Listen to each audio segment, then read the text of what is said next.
بسم الله الرحمن الرحيم نحمده ونصلي على رسول الكريم أما بعد فأعوذ بالله من الشيطان الرجيم بسم الله الرحمن الرحيم يا أيها الذين آمنوا أوفوا بالعقود أحلت لكم بهيمة الأنعام إلا ما يتلى عليكم غير محل الصيد وأنتم حرم ان اللہ یحکم ما یرید۔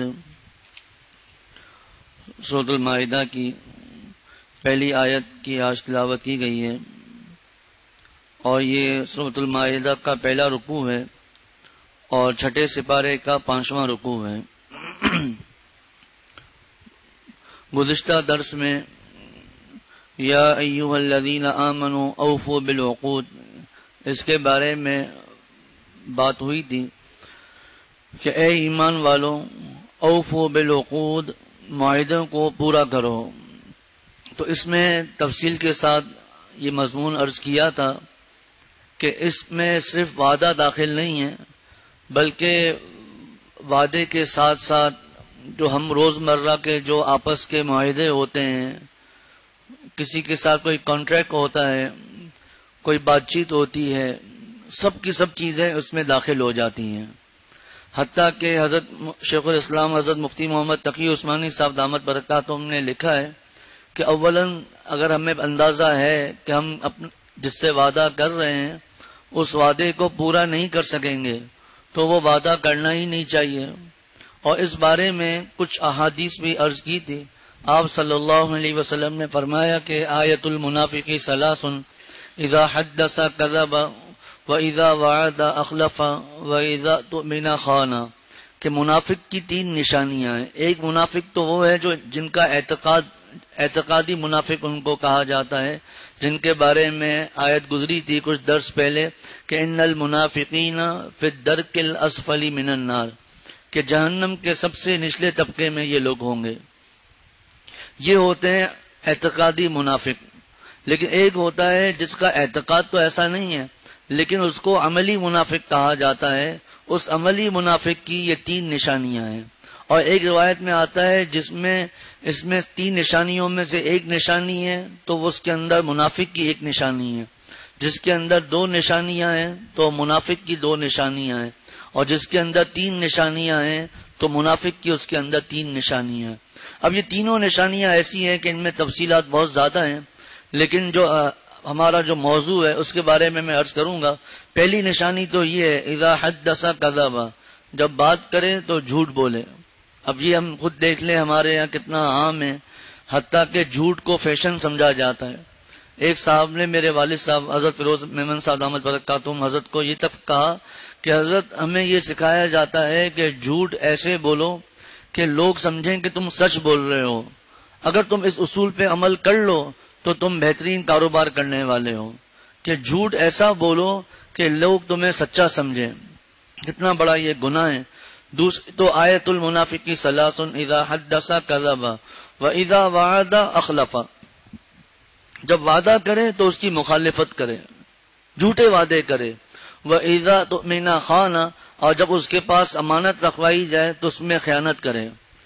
اب یہ جھوٹ بولنا اور یہ امانت رکھوا کر اس میں خیانت کرنا، اب یہ امانت میں خیانت کرنا ہم اس کا مفہوم یہی سمجھتے ہیں کہ ایک آدمی نے کسی کو 1 لاکھ روپیہ دیا اور کہا کہ میں 1 مہینے کے بعد آپ سے لے لوں گا، اس نے 1 مہینے کے بعد واپس کر دیا، اس نے امانت پوری کر لی۔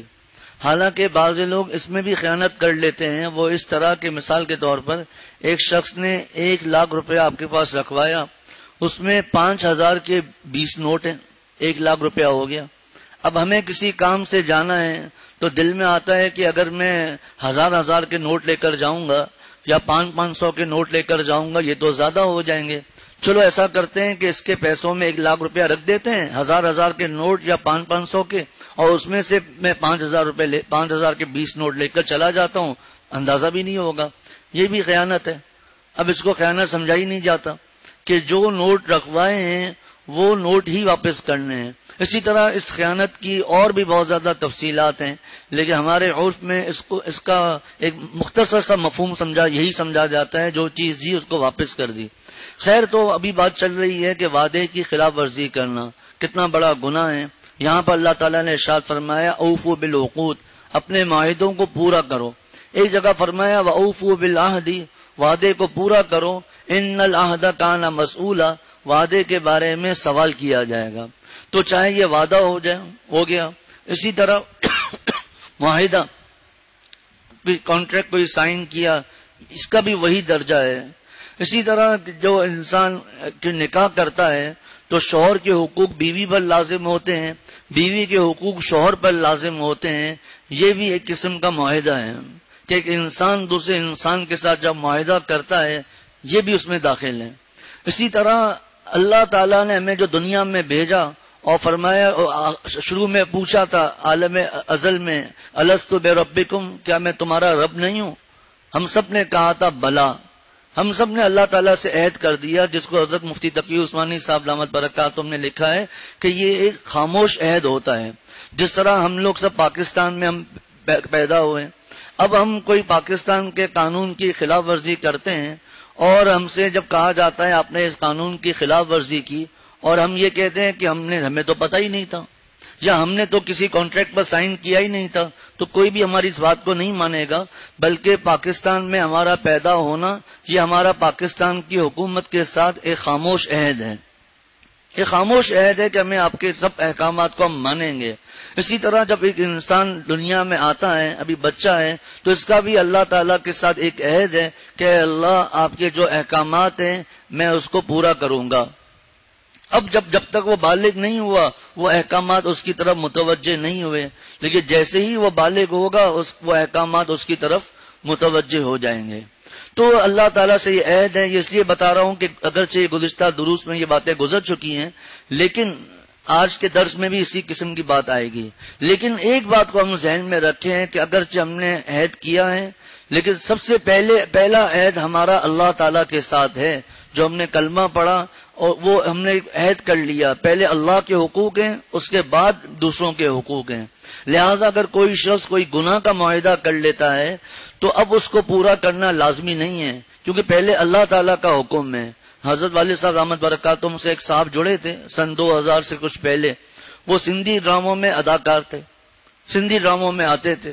اللہ تعالیٰ نے رمضان میں انہوں نے بیانات سنے، بیت المکرم مسجد جو کراچی کی بڑی مسجد ہے، وہاں پر حضرت کا بیان ہوتا تھا، وہاں انہوں نے بیانات سنے، اللہ نے ان کو بدل دیا، اور انہوں نے ٹی وی والوں سے کہا کہ اب میں آپ کے ساتھ کام نہیں کروں گا۔ اب وہ بات آ رہی ہے تو انہوں نے کہا تم نے تو ہمارے ساتھ معاہدہ کیا ہوا ہے، ہم تو آپ پر کیس کر دیں گے۔ تو کہا کہ جس عدالت میں کیس کرنا ہے کیس کرو، لیکن اب میں آپ کے ساتھ نہیں ہوں۔ تو پہلے جو ہے وہ اللہ تعالیٰ کا عہد ہے، یہ کوئی نہیں کہہ سکتا جی میں نے فلان سے عہد وعدہ کیا ہوا ہے، اب وہ ہے گناہ کا وعدہ، اب اس کو پورا کرنا ہی لازمی ہے، ایسا نہیں ہے۔ تو اس پر ایک حدیث شریف ہے جو گزشتہ درس میں بیان کی تھی، آپ صلی اللہ علیہ وسلم نے فرمایا کہ قیامت کے دن اولین و آخرین کو اللہ تعالیٰ جمع کرے گا، شروع اور آخر تمام لوگوں کو جمع فرمائیں گے، اور سب کے سامنے ہر اس شخص کے لیے ایک جھنڈا گاڑے گا جو بد عہدی کرنے والے ہیں، اور کہا جائے گا یہ فلاں بن فلاں کی بد عہدی ہے۔ اللہ تعالیٰ ہم سب کی حفاظت فرمائے۔ تو گزشتہ درس میں اس کی تفصیلات موجود ہیں، ابھی ظاہر سی بات ہے اتنی تفصیلات کا موقع نہیں، بس ایک تفصیل ذہن میں رکھیں تاکہ آج کی اس آیت میں جو آگے بات آنے والی ہے وہ ہمیں سمجھ میں آ جائے کہ ایک معاہدہ ہمارا اللہ تعالیٰ کے ساتھ بھی ہے کہ جو اللہ تعالیٰ نے چیزیں حلال بتائیں ان کو حلال سمجھنا ہے، اور جو حرام بتائیں ان کو حرام سمجھنا ہے، پھر حلال کو اپنانا ہے اور حرام سے بچنا ہے۔ اللہ تعالیٰ ارشاد فرماتے ہیں یا ایھا الذین آمنو، اے ایمان والوں، اوفوا بالعقود، معاہدوں کو پورا کرو۔ احلت لکم بہیمۃ الانعام، تمہارے لیے وہ چوپائے حلال کر دیے گئے ہیں جو مویشیوں میں داخل ہوں یا ان کے مشابہ ہوں، الا ما یتلی علیکم، سوائے ان کے جن کے بارے میں تمہیں پڑھ کر سنایا جائے گا، غیر محل الصید وانتم حرم، بشرطے کہ جب تم احرام کی حالت میں ہو، اس وقت شکار کو حلال مت سمجھو، غیر محل صیدی، کہ شکار کو حلال نہیں سمجھنا، وانتم حرم، جبکہ تم احرام کی حالت میں ہو۔ ان اللہ یحکم ما یرید، کہ اللہ جس چیز کا ارادہ کرتا ہے اس کا حکم دیتا ہے۔ یہاں پر یا ایھا الذین آمنوا اوفوا بالعقود، اس کے بعد دوسرا جو جملہ ہے احلت لکم بہیمۃ الانعام، یہاں دو جملے آئے ہیں، دو لفظ آئے ہیں، ایک بہیمہ کا اور ایک انعام کا۔ بہیمہ کسے کہتے ہیں؟ حضرت مفتی شفیع صاحب رحمۃ اللہ علیہ نے تفسیر معرف القرآن میں فرمایا کہ وہ جانور، بہیمہ ان جانوروں کو کہا، جیسے ہمارے یہاں چوپایا کہا جاتا ہے، جو 4 پاؤں پر چلتے ہیں۔ پہلے بہیمہ اور انعام کا مطلب عرض کر دوں، پھر اس آیت کا مطلب میں انشاءاللہ عرض کروں گا۔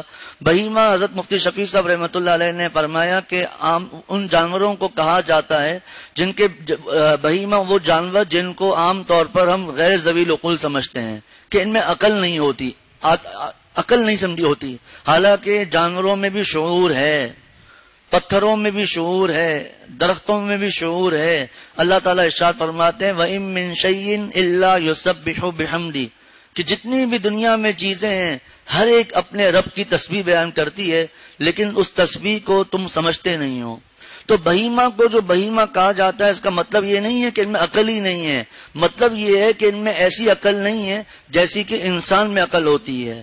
اسی لیے فرمایا، بعض حضرات نے فرمایا کہ بہیمہ کو بہیمہ اس لیے کہا جاتا ہے کہ ہم ان کی بات کو سمجھ نہیں پاتے، مبہم سی ان کی بات ہوتی ہے، ہم سمجھ نہیں پاتے۔ تو فرمایا کہ بہیمہ ہر وہ جانور جو 4 پاؤں پر چلتا ہو، یا 2 ہاتھ بول دیں یا 2 پاؤں بول دیں، چوپایا جن کو کہا جاتا ہے، یہ ہے بہیمہ۔ اور انعام کہتے ہیں پالتو جانور کو، بہیمۃ الانعام، انعام کہا جاتا ہے پالتو جانور کو، جیسے اونٹ ہو گیا، بھینس ہو گئی، گائے ہو گئی، بکری ہو گئی، دمبا وغیرہ ہو گیا، یہ انعام میں داخل ہیں۔ تو جو پہلے قرآن پاک کی آیت، چونکہ یہ سورت جو ہم پڑھ رہے ہیں یہ مدنی سورت ہے، اور سورت الانعام جو ہے وہ مکی سورت ہے۔ پہلے بھی عرض کیا تھا کہ بعض لوگ یہ سمجھتے ہیں، کئی مرتبہ یہ بات درس قرآن میں آ چکی ہے، کہ بعض لوگ یہ سمجھتے ہیں کہ مدنی سورت سے مراد وہ صورتیں ہیں جو مدینہ شریف میں نازل ہوئیں، اور مکی سورت سے مراد وہ صورتیں ہیں جو مکہ شریف میں نازل ہوئی۔ حالانکہ یہ بات صحیح نہیں، بلکہ مکی سورت سے مراد وہ صورتیں ہیں جو ہجرت سے پہلے نازل ہوئی ہیں، اور مدنی سورت سے مراد وہ صورتیں ہیں جو ہجرت کے بعد نازل ہوئی ہیں۔ تو سورۃ المائدہ یہ مدنی صورت ہے، اور سورۃ الانعام جو آگے آئے گی وہ مکی صورت ہے۔ تو اس میں انعام کے بارے میں اللہ تعالیٰ نے بتا دیا کہ یہ جو انعام ہیں جن میں اونٹ داخل ہے، بھینس داخل ہے، گائے بکری داخل ہے، یہ چیزیں حلال ہیں۔ اب یہاں پر فرمایا کہ احل لکم بہیمۃ الانعام، اب اس بہیمہ کی جو نسبت ہو رہی ہے انعام کی طرف ہو رہی ہے، اب اس آیت سے مراد یہ ہے کہ جانور تمہارے لیے اسی طرح حلال ہیں جس طرح انعام حلال ہیں، یعنی بہیمہ میں سے جو انعام کے مشابہ ہوں وہ تمہارے لیے حلال ہیں۔ اس سے مراد بہیمہ سے جو چیزیں حلال ہیں اس سے مراد ہرن ہو گیا، یہ حلال ہے۔ اسی طرح نیل گائے ہو گئی، یہ حلال ہے، ہرن حلال ہے، کیونکہ یہ انعام کے مشابہ ہیں۔ جس طرح جو پالتو جانور ہوتے ہیں یہ حملہ نہیں کرتے عام طور پر، اسی طرح یہ ہرن ہو گیا، نیل گائے وغیرہ ہو گئی، یہ بھی حملہ نہیں کرتے، یہ بھی شکاری نہیں ہے، درندوں کی طرح نہیں ہے۔ تو جس طرح انعام حلال ہیں، اسی طرح یہ بہیمہ میں سے وہ حلال ہیں جو انعام کے مشابہ ہوں۔ تو بہیمۃ الانعام میں ایک میں نے بہیمہ کا مطلب بتا دیا، دوسرا یہ بتایا کہ انعام کا مطلب بھی بتا دیا۔ بہیمۃ الانعام کا مطلب یہ ہے کہ وہ جانور جو انعام کے مشابہ ہوں، پالتو جانور کے مشابہ ہوں، اس معاملے میں کہ وہ درندے نہ ہوں، حملے میں پہل نہ کرتے ہوں، تو یہ لوگ مراد ہیں، یہ جانور اس میں مراد ہیں۔ یہ اللہ تعالیٰ نے جس طرح انعام کو حلال کیا ہے اسی طرح بہیمہ میں سے ان کو حلال کر دیا جو نہ درندے ہیں اور شکاری بھی نہیں ہیں۔ اب حضرت مفتی شفیع صاحب رحمۃ اللہ علیہ فرماتے ہیں آیت کا مطلب یہ ہے وہ بہائم جو انعام کے مشابہ ہیں یہ تمہارے لیے حلال ہیں۔ احلت لکم بہیمۃ الانعام، تمہارے لیے وہ چوپائے حلال کر دیے گئے ہیں جو مویشیوں میں داخل ہوں یا ان کے مشابہ ہوں۔ عرض کر اس سے مراد کو ایک تو انعام تو حلال ہیں ہی حلال، اس کے علاوہ ہرن بھی حلال ہے اور اسی طرح نیل گائے بھی حلال ہے۔ آگے فرمایا الا ما یتلا علیکم، یہ چیزیں حلال ہیں، الا ما یتلا علیکم، سوائے ان کے جن کے بارے میں تمہیں پڑھ کر سنایا جائے گا۔ اس سے مراد اگلی آیت ہے جو انشاءاللہ ایک دو درس کے بعد میں آئے گی کہ حرمت علیکم المیتۃ، تم پر مردار حرام کر دیا گیا۔ اب بکری تو حلال ہے جب کہ اس کو ذبح کیا جائے، لیکن یہی بکری اگر اپنی موت آپ مر جائے، جس کو ہمارے یہاں مردار کہا جاتا ہے، عربی میں اس کو میتا کہا جاتا ہے، اب یہی بکری جو اپنی طبعی موت مر جائے یہ حرام ہو جائے گی۔ اسی طرح آگے آ رہا ہے والدم ولحم الخنزیر وما اہل لغیر اللہ بہ والمنخنقۃ والموقوذۃ والمتردیۃ والنطیحۃ، یہ سب آگے آ رہے ہیں۔ اس سے مراد یہ ہے کہ مثال کے طور پر کوئی ہم بکری کی ہی مثال لے رہے ہیں، وہ کسی پہاڑ پر کھڑی ہوئی تھی، وہاں سے نیچے گر گئی، اپنی طبعی موت مر گئی، اب یہ حلال نہیں۔ اسی طرح کسی جانور نے اس کو سینگ مار مار کر ختم کر دیا، یہ بھی اب حلال نہیں ہے۔ اسی طرح اگر اس پر اللہ کے علاوہ غیر اللہ کا نام لیا جائے، جس کی تفصیلات انشاءاللہ تعالی اگلے درس میں آئے گی، وہ جانور بھی حرام ہے۔ مثال کے طور پر بکری کو ذبح کرنا ہے، بسم اللہ اللہ اکبر، لیکن بعض لوگ کیا کرتے ہیں، اللہ تعالیٰ معاف فرمائے، جو یہ مزارات پر جاتے ہیں اور وہاں پر جو اللہ والے مدفون ہیں لیکن وہاں پر بدعات ہو رہی ہیں، اب وہ اللہ کے نام پر قربان نہیں کرتے بلکہ کہتے ہیں ہم فلاں بزرگ کے نام پر قربان کر رہے ہیں۔ یہ ہے وما اہل لغیر اللہ بھی، جس کی تفصیلات انشاءاللہ تعالی اگلے درس میں انشاءاللہ آئیں گی۔ تو انعام حلال ہیں جس میں گائے، بکری، بھینس، اونٹ وغیرہ آ گئے، اسی طرح ہرن وغیرہ بھی حلال ہیں۔ آگے فرمایا الا ما یتلا علیکم، سوائے ان کے جن کے بارے میں تمہیں پڑھ کر سنایا جائے گا، جیسا کہ میں نے ابھی تھوڑا سا عرض کر دیا، 2 آیتوں کے بعد آئے گا۔ اب یہاں تک آیت کا مفہوم یہ ہوا کہ جانور، ہم بار بار اس لیے عرض کر رہا ہوں کہ یہ تھوڑے سمجھنے والی باتیں ہیں ورنہ بات سمجھ میں نہیں آئے گی۔ اب تک بات کا خلاصہ یہ ہوا کہ انعام حلال ہیں، پالتو جانور حلال ہیں، اور جو جانوروں میں سے ان کے مشابہ ہوں، ہرن وغیرہ حلال ہیں، اسی سوائے وہ جو تم پر پڑھ کر سنائے جائیں گے، جو آگے آئیں گے۔ ان کے علاوہ جو جانور ہیں وہ حلال ہیں، غیر محل الصید وانتم حرم، لیکن شرط یہ ہے کہ اگر تم حرم میں ہو، حدود حرم میں ہو، یا تم احرام کی حالت میں ہو، اب تمہارے لیے شکار کرنا حلال نہیں ہے، تمہارے لیے شکار کرنا جائز نہیں ہے۔ دیکھیں، ایک ہے احرام کی حالت میں ہونا اور ایک ہے حدود حرم میں ہونا۔ اگر کوئی شخص حدود حرم میں ہے تو چاہے وہ احرام کی حالت میں ہو یا احرام کی حالت میں نہ ہو، دونوں صورتوں میں حدود حرم میں شکار کرنا جائز نہیں ہے، جس کی تفصیلات کتب فقہ میں موجود ہیں۔ حدود حرم میں جو کوئی موجود ہے، اب آپ کہیں گے آج کل تو یہ ہوتے ہی نہیں ہے، تو بھائی یہ کوئی جواب نہیں ہے، یہ تو قرآن پاک ہر وقت کے لیے ہے، ہو سکتا ہے کہ کل کو آ جائیں۔ تو حدود حرم میں اگر کوئی ہے تو چاہے وہ احرام میں ہے، چاہے وہ اپنے سادے کپڑوں میں ہے، ہر صورت میں حدود حرم میں شکار کرنے کی اجازت نہیں ہے۔ لیکن ایک شخص حدود حرم میں تو نہیں ہے لیکن احرام کی حالت میں ہے، تو اس احرام کی حالت میں بھی اس کے لیے شکار کرنا جائز نہیں ہے۔ مثال کے طور پر ایک آدمی حج کے لیے جا رہا ہے، پانی دیجیے گا،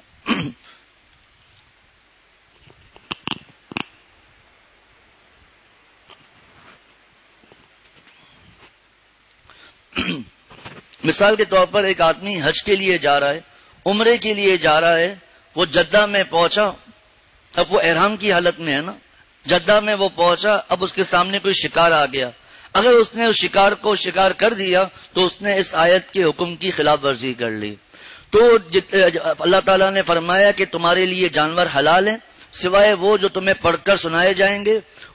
اب شرط کیا ہے کہ لیکن ایک شرط اور بھی ہے کہ تم احرام کی حالت میں نہ ہو، حدود حرم میں نہ ہو۔ اگر احرام کی حالت میں ہو یا حدود حرم میں ہو تو پھر شکار کرنا حلال نہیں ہے۔ اب آیت کا ترجمہ میں عرض کروں گا تو سمجھ میں انشاءاللہ بات آ جائے گی۔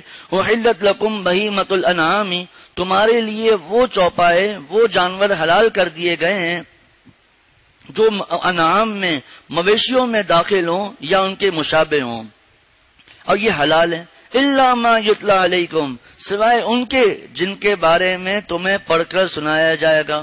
اس کے علاوہ سب چیزیں جانور حلال ہیں، انعام بھی حلال ہیں اور یہ شکار بھی حلال ہیں، لیکن غیر محل الصید وانتم حرم، بشرطے کہ تم احرام کی حالت میں ہو اس وقت شکار کو حلال نہ سمجھو.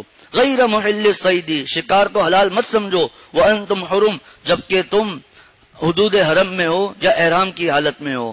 آگے اللہ تعالیٰ ارشاد فرماتے ہیں کہ ان اللہ یحکم ما یرید. یہ جملہ تو بہت مختصر ہے لیکن اس میں کئی باتیں حل ہو جاتی ہیں. اللہ تعالیٰ ارشاد فرماتے ہیں کہ ان اللہ یحکم ما یرید، کہ اللہ جس چیز کا ارادہ کرتا ہے اس کا حکم دے دیتا ہے. حضرت شیخ الاسلام حضرت مفتی محمد تقی عثمانی صاحب دامت برکاتہم نے اپنی آسان تفسیر کے حاشیے، اپنے آسان ترجمے کے حاشیے میں یہ بات لکھی ہے کہ جو لوگ اپنی عقل سے کام لیتے ہیں نا، اپنی عقل سے کام لیتے ہیں تو وہ یہ سوال کرتے ہیں کہ یہ جانور بیچارے بے زبان ہیں، ان کو کیوں ذبح کیا جاتا ہے. قربانی کے وقت میں بھی یہ سوال کرتے ہیں، ویسے بھی یہ سوال ہوتا ہے کہ یہ تو جانور ہیں نا، بے زبان ہیں، ان کو کیوں ذبح کیا جاتا ہے، ان کو کھانا کیوں جائز ہے. فرمایا کہ نمبر ایک بات، ہم اللہ تعالیٰ کے حکم کے پابند ہیں. ان اللہ یحکم ما یرید. ہمیں جو بت پرست ہیں، مجوسی ہیں، ان کی طرح بھی نہیں ہونا کہ وہ لوگ کیا کرتے ہیں، کسی قسم کا گوشت نہیں کھانا، بس کسی قسم کا گوشت نہیں کھانا. اور بعض قومیں ایسی ہیں جو کہتی ہیں کہ ہم ہر قسم کا گوشت کھائیں گے، جو چیز سامنے آئے، چاہے خنزیر ہو، چاہے وہ جو بھی جانور ہو، ہم اس کا گوشت کھائیں گے. ابھی کچھ دن پہلے حضرت مفتی نعیم صاحب دامت برکاتہم کے ساتھ ہمارا کشمیر کا سفر ہوا.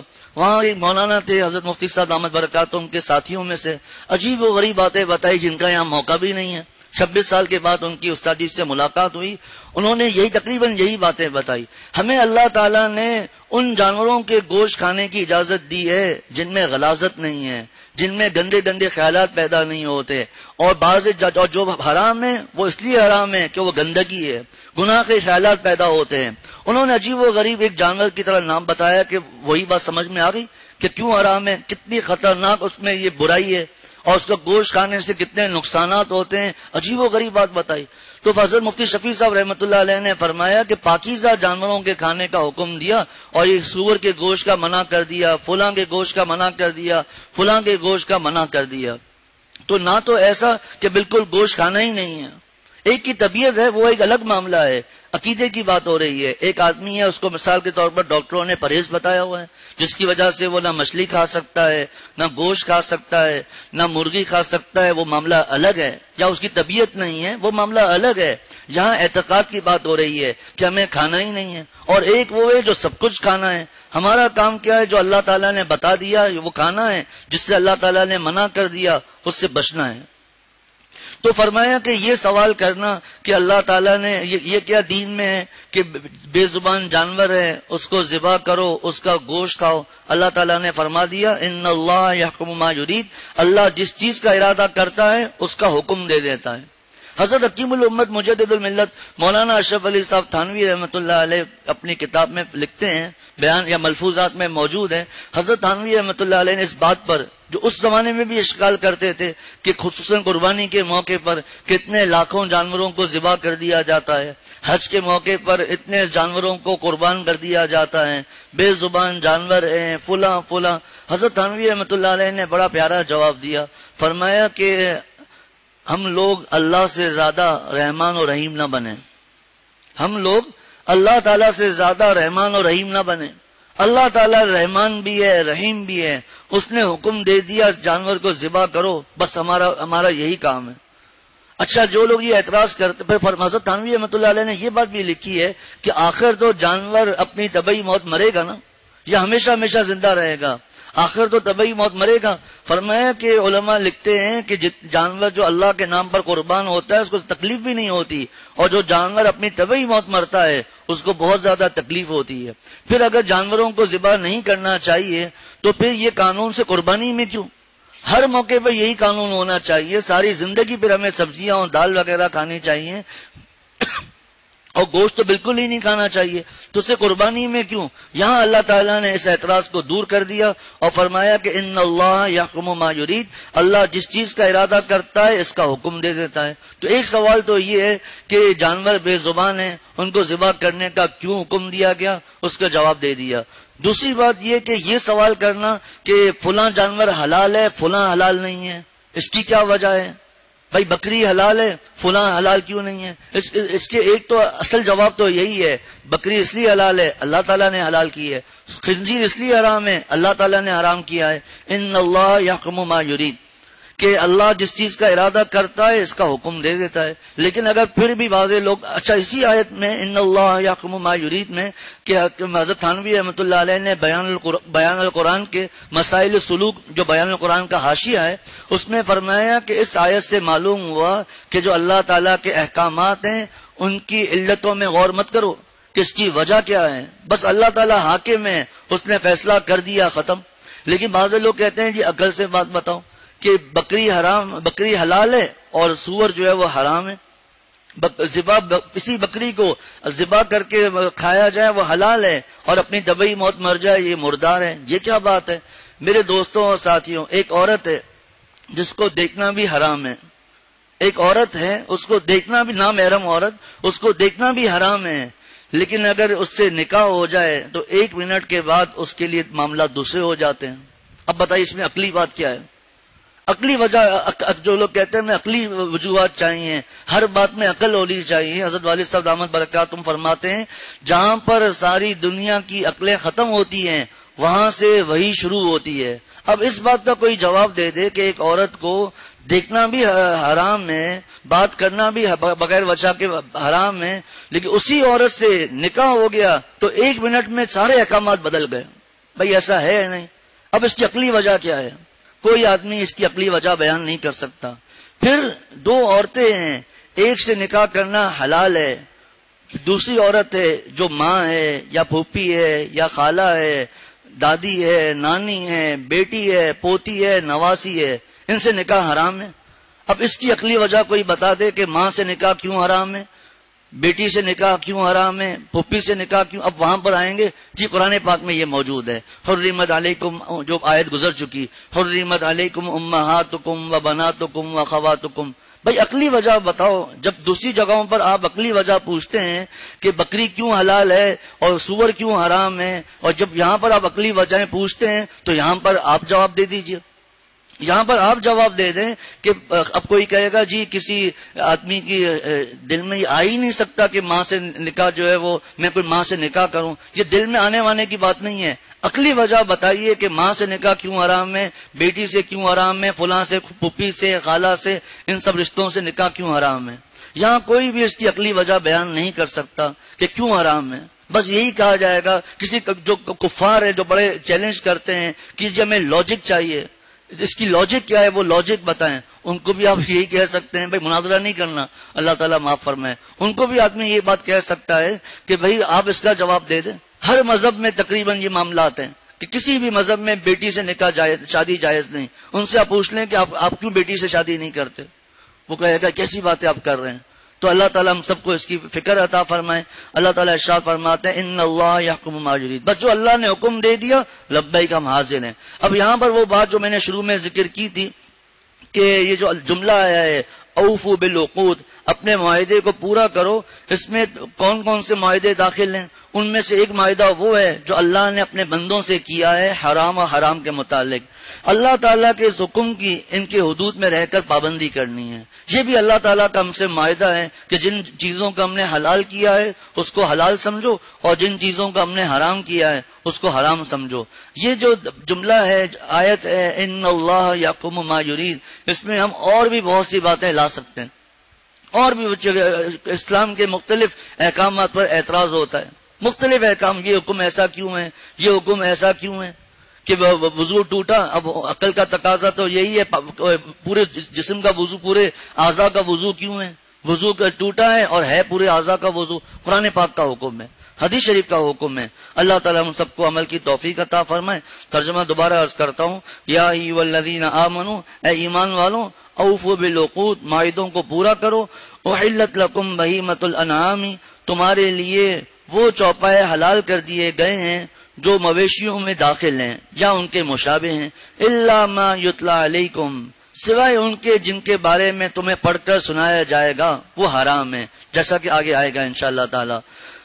اب انعام حلال ہیں، بہیمہ میں سے جو انعام کے مشابہ ہوں وہ بھی حلال ہیں، لیکن ایک صورت پھر بھی اس سے بچنا ہے، غیر محل الصید وانتم حرم، کہ شکار کو حلال نہ سمجھو، غیر محل الصید، شکار کو حلال نہ سمجھو، وانتم حرم، جبکہ تم احرام کی حالت میں ہو یا جبکہ تم حرم میں ہو، حدود حرم میں ہو۔ ان اللہ یحکم ما یرید، اللہ جس چیز کا ارادہ کرتا ہے اس کا حکم دیتا ہے۔ اللہ تعالیٰ ہم سب کو عمل کی توفیق عطا فرمائے۔ وآخر دعوانا الحمدللہ رب العالمین۔ جن ساتھیوں کے ساتھ ان کے گھر کی خواتین آئی ہوئی ہیں اور وہ مرکز تربیت خواتین میں ہیں، تو وہ اپنے گھر والوں کو وہاں سے لے لیں، اور ابھی وہ ساتھی غرفہ میں تشریف نہ لائیں۔ جو ہمارے ساتھی وہاں پر ہوتے ہیں ان کو بھی پریشانی ہوتی ہے، جو مرکز تربیت خواتین کے باہر ڈیوٹی دیتے ہیں، گارڈ ہیں، ان کو بھی مشکل ہوتی ہے۔